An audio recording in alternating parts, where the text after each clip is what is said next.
ರಾಯಚೂರು ಜಿಲ್ಲೆಯ ದಲಿತ ಯುವಕ ಬೊಮ್ಮಾನಂದ ಅವರು, ಕುಮಾರಿ ಅಶ್ವಿನಿ ಅವರು ಮತ್ತು ರಾಣಮ್ಮನವರ ಬರಬರ ಹತ್ಯೆಯನ್ನು ಖಂಡಿಸಿ ನಾವು ಕರ್ನಾಟಕ ದಲಿತ ಸಂಘರ್ಷ ಸಮಿತಿ ಗುಲ್ಬರ್ಗ ಜಿಲ್ಲೆಯಲ್ಲಿ ಬೃಹತ್ ಪ್ರತಿಭಟನೆ ಮೆರವಣಿಗೆಯನ್ನು ಹಮ್ಮಿಕೊಂಡಿದ್ದೇವೆ. ಮತ್ತು ರಾಯಚೂರು ಜಿಲ್ಲೆ ನಡೆದಂತ ಕೊಲೆ ಮತ್ತು ಬಲಾತ್ಕಾರ ಕೃತ್ಯವನ್ನು ಇಡೀ ನಾಗರಿಕ ಸಮಾಜ ತಲೆತಗ್ಗಿಸುವಂತಾಗಿದೆ. ಮತ್ತು ಈ ಹತ್ಯೆಯನ್ನು ಖಂಡಿಸಿ ದಿನಾಂಕ 1/9/2026 ಕಲಬುರಗಿ ನಗರದ ತಿಮ್ಮಾಪುರ ಸರ್ಕಲ್ನಿಂದ ಮಾನ್ಯ ಜಿಲ್ಲಾಧಿಕಾರಿಗಳ ಕಚೇರಿ ಮುಖಾಂತರ ಬೃಹತ್ ಪ್ರತಿಭಟನೆ ಮೆರವಣಿಗೆಯನ್ನು ಮಾಡಿ ಜಿಲ್ಲಾಧಿಕಾರಿ ಮುಖಾಂತರ ಕರ್ನಾಟಕ ಸರ್ಕಾರದ ಮುಖ್ಯಮಂತ್ರಿಗಳಾದಂತಹ ಸನ್ಮಾನ್ಯ ಶ್ರೀ ಡಿ.ಕೆ. ಶಿವಕುಮಾರ್ ಅವರಿಗೂ ಮತ್ತು ಗೃಹ ಸಚಿವರಾದಂತಹ ಸನ್ಮಾನ್ಯ ಶ್ರೀ ಪ್ರಿಯಾಂಕಾ ಖರ್ಗೆ ಅವರಿಗೂ ಮನವಿ ಪತ್ರವನ್ನು ನೀಡುತ್ತೇವೆ. ಮತ್ತು ಮೃತಪಟ್ಟಂತ 3 ಜನ ಕುಟುಂಬಗಳ ಸರ್ಕಾರ 1 ಕೋಟಿ ರೂಪಾಯಿಗಳ ಪರಿಹಾರ ನೀಡಬೇಕು. ಅದರ ಜೊತೆ ಪ್ರತಿ ಕುಟುಂಬಕ್ಕೂ ಒಂದು ಸರ್ಕಾರದ ನೌಕರಿ ನೀಡಬೇಕಂತ ಸರ್ಕಾರಕ್ಕೆ ಒತ್ತಾಯಪಡಿಸುತ್ತೇವೆ. ಮತ್ತು ಕರ್ನಾಟಕದಲ್ಲಿ ಕಾಂಗ್ರೆಸ್ ಪಕ್ಷ ಅಧಿಕಾರದ ಬಂದ ನಂತರ ರಾಜ್ಯದಲ್ಲಿ ನಿರಂತರವಾಗಿ ದಲಿತ ಹೆಣ್ಣು ಮಕ್ಕಳ ಮೇಲೆ ಬಲಾತ್ಕಾರ ಮತ್ತು ಸಾಮಾಜಿಕ ಬಹಿಷ್ಕಾರ ಅಂತ ಹೇಯ ಕೃತ್ಯ ಮತ್ತು ದಲಿತ ಯುವಕರನ್ನು ಹಗಲು ಆಡಿ ಬರಬರನ ಹತ್ಯೆಯನ್ನು ನಡೆಯುತ್ತದೆ. ಈ ಹತ್ಯೆಯನ್ನು ನಡೆಯಲಾರದೆ ಮುಂದಾದ್ರೂ ಸರ್ಕಾರ ಎಚ್ಚರ ವಹಿಸಬೇಕಂತ ಸರ್ಕಾರಕ್ಕೆ ನಾವು ಒತ್ತಾಯಪಡಿಸುತ್ತೇವೆ. ನನ್ನ ಹೆಸರು ಭೀಮಶಕನ್ನ. ಇದ್ರ ಬಗ್ಗೆ ಯಾವುದೇ ತರ ಮಹಿಳಾ ಸಂಘಟನೆಗಳು ಬಗ್ಗೆ ಮಾತಾಡ್ತೀನಿ ಇಷ್ಟ ಇಲ್ಲ. ಎಲ್ಲ ಪಕ್ಷದ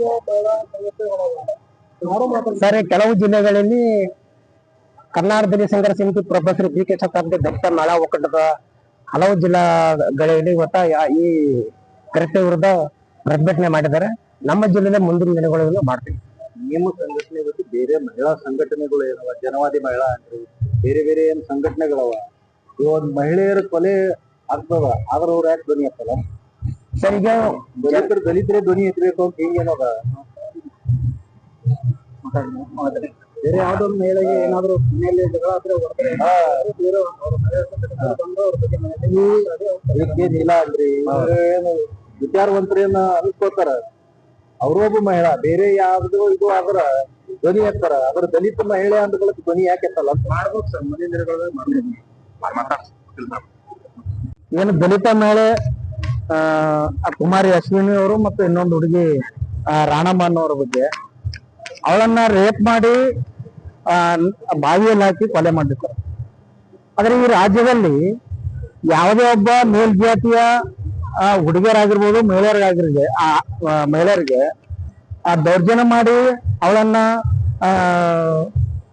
ಕೊಲೆ ಮಾಡಿದ್ರೆ ಬೇರೆ ಬೇರೆ ಸಂಘಟನೆಗಳು, ಅದು ಜನವಾದಿ ಮಹಿಳಾ ಸಂಘಟನೆ ಆಗಿರ್ಬೋದು, ಈಗ ನೀಲ ಆಗಿರ್ಬೋದು ಮತ್ತು ಮೀನಾಕ್ಷಿ ಬಾಳೆ ಆಗಿರ್ಬೋದು, ಭಾರಿ ದೊಡ್ಡದಾಗಿ ಮಹಿಳೆಯರ ಪರವಾಗಿ ನಾವೇ ಹೋರಾಟ ಮಾಡ್ತೀವಿ, ನಮಗೆ ಬಿಟ್ಟು ಯಾರೂ ಇಲ್ಲ ಅನ್ನೋ ರೀತಿಯಲ್ಲಿ ಮಾತಾಡ್ತಾರ. ಈಗ ಎಲ್ಲಿದ್ದಾರೆ ಅವರು? ನೀಲ ಎಲ್ಲಿದ್ದಾರೆ? ಮೀನಾಕ್ಷಿ ಬಾಳೆ ಎಲ್ಲಿದ್ದಾರೆ? ಆ ಜನವಾದಿ ಮಹಿಳಾ ಸಂಘಟನೆ ಎಲ್ಲಿದೆ? ಇವತ್ತಿಗೂ ಕೂಡ ಒಂದಿನೂ ಕೂಡ ಮಾತಾಡಲಿಲ್ಲ. ಯಾವುದೋ ರಾಜ್ಯದಲ್ಲಿ, ಯಾವುದೋ ಒಂದು ನಾಡಿನಲ್ಲಿ ಯಾವುದೋ ಒಬ್ಬ ಮೇಲ್ಜಾತಿಯ ಮಹಿಳೆಗೆ ದೌರ್ಜನ್ಯ ಮಾಡಿದ್ರೆ, ಕೊಲೆ ಮಾಡಿದ್ರೆ ಎಷ್ಟು ಜೋರಾಗಿ ಮಾತಾಡ್ತಾರ, ಇವತ್ತು ಯಾಕೆ ಮಾತಾಡ್ತಾ ಇಲ್ಲ ಅವರು? ಅಂದ್ರೆ ಇವರಲ್ಲಿ ಕೂಡ ಒಂದು ಜಾತಿವಾದ ಮನಸ್ಸುಗಳಿದೆ ಇವರು, ಅದಕ್ಕಾಗಿ ಮಾಡ್ತಾ ಇಲ್ಲ. ಅದಕ್ಕೆ ನಾವು ಯಾರು ಹೋರಾಟ ಮಾಡ್ಬೇಕಾಗಿಲ್ಲ. ನಮಗೆ ಯಾವುದೇ ಬೇರೆ ಜಾತಿಯ ಮಹಿಳೆಯರು, ನೀಲನೇ ಆಗಿರ್ಬೋದು, ಮೀನಾಕ್ಷಿ ಬಾಳಿನೇ ಆಗಿರ್ಬೋದು, ಬೇರೆ ಬೇರೆ ಜಾತಿಯ ಏನು ಮಹಿಳಾ ಸಂಘಟನೆಗಳಿವೆ, ಅವರ ಒಂದು ನಮ್ಮ ಪರವಾಗಿ ಹೋರಾಟ ಮಾಡುವಂತ ಅವಶ್ಯಕತೆ ಇಲ್ಲ. ಈಗ ನಮ್ಮ ದಲಿತ ಮಹಿಳೆಯರು ಅವರು ಕೂಡ ಸ್ಟ್ರಾಂಗ್ ಆಗಿದೆ. ನಮಗೆ ದೌರ್ಜನ್ಯ ಆಗೋದು, ನಮಗೆ ಶೋಷಣೆ ಆಗೋದು, ನಾವೇ ನ್ಯಾಯ ಕೇಳ್ತೀವಿ. ನಮ್ಗೆ ಯಾರ ಒಂದು ಇದು ಬೇಕಾಗಿಲ್ಲ, ನಮ್ಗೆ ಸಹಾಯ ಬೇಕಾಗಿಲ್ಲ. ಈ ಒಂದು ಕಾರಣಕ್ಕಾಗಿ ನಮ್ಮ ದಲಿತ ಸಂಘರ್ಷ ಸಮಿತಿಯ ಏನು ಮಹಿಳಾ ಸಂಘಟನೆ ಇದೆ, ರಾಜ್ಯ ಸಮಿತಿ ಮತ್ತು ಜಿಲ್ಲಾ ಸಮಿತಿಗಳು ಎಲ್ಲರೂ ಸೇರಿ ಇಡೀ ರಾಜ್ಯಾದ್ಯಂತ ನಾವು ಹೋರಾಟವನ್ನ ಅವರಿಗೆ ನ್ಯಾಯ ದೊರಕಿಸಿಕೊಡುವ ಸಲುವಾಗಿ ನಾವು ಹೋರಾಟವನ್ನ ಮಾಡ್ತೀವಿ.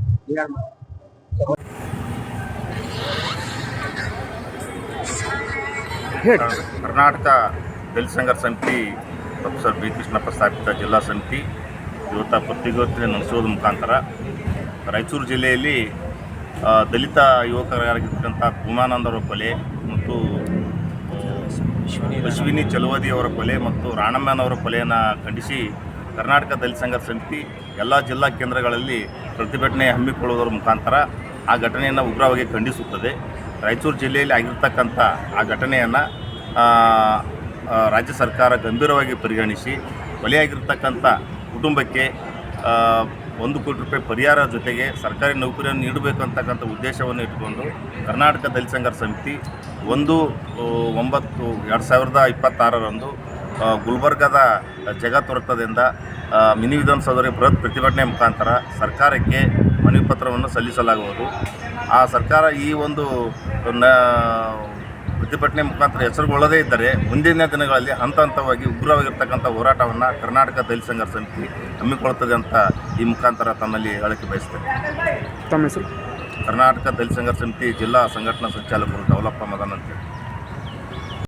ಕರ್ನಾಟಕ ದಲಿತ ಸಂಘರ್ಷ ಸಮಿತಿ ಬಿ ಕೃಷ್ಣಪ್ಪ ಮೂರ್ತಿಯವರ ಚಳವಳಿಯಲ್ಲಿ ನಾವು ದಲಿತರ ಬಗ್ಗೆ ಕೊಲೆ ಆಗೋದು ಹಾಗೂ ಅತ್ಯಾಚಾರ ಆಗೋದ್ರ ಬಗ್ಗೆ ಖಂಡಿಸಿ ಮಾತಾಡ್ತಿದ್ದೀನಿ. ಯಾಕಂದರೆ ರಾಯಚೂರು ಜಿಲ್ಲೆಯಲ್ಲಿ ದೌಲಪ್ಪ ಅನ್ನೋರು ಹಾಗೂ ಅಶ್ವಿನಿ ಅನ್ನೋರು ಹಾಗೂ ರಾಣಮ್ಮ ಅನ್ನೋರ ಮೇಲೆ ಅತ್ಯಾಚಾರ ಆಗಿ ಕೊಲೆಯನ್ನು ಮಾಡಿದ್ದಾರೆ. ಅಂಥ ವ್ಯಕ್ತಿಗಳಿಗೆ ಕ್ರಮಬದ್ಧವಾಗಿ ಅವರು ಕ್ರಮ ಏನಿದೆ ಸರ್ಕಾರದ ಏನದ ಎಲ್ಲ ಅವರಿಗೆ ಇದು ಮಾಡಬೇಕು, ತನಿಖೆ ಮಾಡಿ ಅವರಿಗೆ ಶಿಕ್ಷೆಯನ್ನು ಸಲ್ಲಿಸಬೇಕು. ಕಠಿಣವಾದ ಶಿಕ್ಷೆ, ಜೀವನ ಪೂರ್ತಿ ನೆರಳಾಡಬೇಕು, ಆ ಥರ ಶಿಕ್ಷೆಯನ್ನು ಒದಗಿಸಬೇಕು. ಹಾಗೂ ಅಶ್ವಿನಿ ಅವರ ಮನೆಯಲ್ಲಿ ಪರಿಹಾರ ಕೊಡಬೇಕು, ಅವ್ರಿಗೆ ಏನದ ನೌಕರಿ ಕೊಡಬೇಕು. ಅವ್ರ ಮನೆಯಲ್ಲಿ ರಾಣಮ್ಮನವರು ಕೂಡ ಅವ್ರ ಮನೆಗೂ ಏನದ ಅವ್ರದ್ದು ಒಂದು ಮನುಷ್ಯಾಗ ಇದು ತೊಗೋಬೇಕು, ನೌಕರಿ ಮೇಲೆ ತೊಗೋಬೇಕು, ಅವ್ರಿಗೂ ಪರಿಹಾರ ಕೊಡಬೇಕು. ಆ ಥರ ಕಠಿಣವಾಗಿ ಶಿಕ್ಷೆ ತೊಗೋಬೇಕು. ಇಲ್ಲಾಂದ್ರೆ ಇದು ಏನೂ ಆಗಲಿಲ್ಲ ಅಂದ್ರೆ ನಾವು ಏನದ ನಮ್ಮ ಹೋರಾಟ ಮುಂದುವರಿಸ್ತೀವಿ. ಹಾಗಾಗಿ ನಾವು ಹೇಳ್ತಿದ್ದೀನಿ, ಪ್ರತಿಯೊಂದಕ್ಕೂ ಇಲ್ಲಿ ನ್ಯಾಯ ದೊರಕಬೇಕು. ಸಿಗಲಿಲ್ಲ ಅಂದ್ಬಳಕ ಮುಂದಿನ ದಿನಮಾನಗಳಲ್ಲಿ ನಮ್ಮ ಈ ಸಂಘಟನೆ ವತಿಯಿಂದ ನಾವು ಏನದೆಲ್ಲ ಮಾಡ್ತೀವಿ. ಆಲ್ರೆಡಿ 1 ತಾರೀಕಿಗೆ ನಾವು ಏನು ಮಾಡೋದು ಅದೆಲ್ಲ ಕ್ರಮಬದ್ಧವಾಗಿ ಮಾಡ್ಲತ್ತೀವಿ. ಇನ್ನು ಮುಂದೆ ಪ್ರತಿಯೊಂದಕ್ಕೂ ಹೆಣ್ಮಕ್ಳಿಗೆ ದೌರ್ಜನ್ಯ ಆಗ್ಲಾರ್ದಂಗೆ ಈ 4 ಸರ್ಕಾರ ಸ್ವಲ್ಪ ಎಚ್ಚರಿಕೆಯಿಂದ ಕೆಲಸಗಳನ್ನು ಮುಂದುವರ್ಸ್ಕೊಂಡು ಹೋಗ್ಬೇಕಂತೇಳಿ ಹೇಳ್ತಾ ಇದ್ದೀನಿ. ನನ್ನ ಹೆಸರು ಸವಿತಾ ಪೂಜಾರಿ, ರಾಮ್ನಿ.